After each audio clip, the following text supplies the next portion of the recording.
Welcome back sa ating FB page na free reviewers managed by Leonalyn at sa ating YouTube channel na Solving Math with Leonalyn. Now, let's answer question from one of our followers. At ito ay pinipm niya. So, medyo marami naman to. Kaso lang ito lang yung sagutan natin kasi yung the rest ay nasagutan na rin natin. I think na-include ko yata sa isa sa mga live natin. So, let's read the problem in a foreign language. Ito, hindi ko na mabasa kung anong mga yan. Yung tatlong words na yan means Merry Christmas, Dad daw.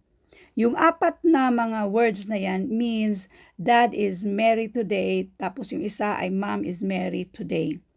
Ang hanapin natin, which word means Christmas?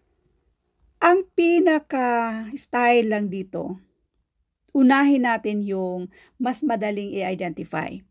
Katulad nitong parihong merong merry ang tatlong statement. So hanapin natin sa tatlo dito na paulit-ulit sa kada statement niya. So ano bang naulit-ulit dito? Na posibleng yun ang meaning ng merry. So ang naulit dito ay itong QUMP. 3 times siyang naulit at wala na yan lang naman. So meaning yan talaga yung meaning ng merry. So, pwede na nating i-eliminate ito.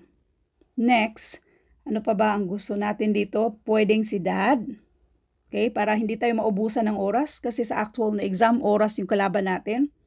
So, yung Dad, ano ba ang paulit-ulit dito? So, ang common dito ay itong GOTH. So, therefore, eliminate na rin natin yan siya kasi malamang yan yung meaning ng Dad. Pwede rin tingnan natin itong parihong merong today is today. So, parihong is today. So, itong dalawa na parihong present sa dalawang statement, malamang yan yung meaning ng is today. Pwede na rin yan natin i-eliminate. So, kung napapansin nyo, isa na lang ang natitira dyan. So, malamang talaga yan na yung meaning ng Christmas. Isa pang way, yun pa rin ang gagawin natin, parihong merong merry sa tatlo. So therefore, merong mga ganyan sa tatlo. So yan na yung malamang, yan ang meaning ng merry. Parihong may dad sa first and second. So hanapin lang natin yung pariho sa first and second pero wala sa third. So yan yung malamang meaning ng dad. Now, since yung tanong which word means Christmas, ito lang naman yung tanong. So, siya lang naman ang natitira dyan sa first statement. Hanapin lang natin yung last na natitira dyan. So, therefore, ang meaning ng Christmas pala ay itong MISD. So, ito na yung sagot.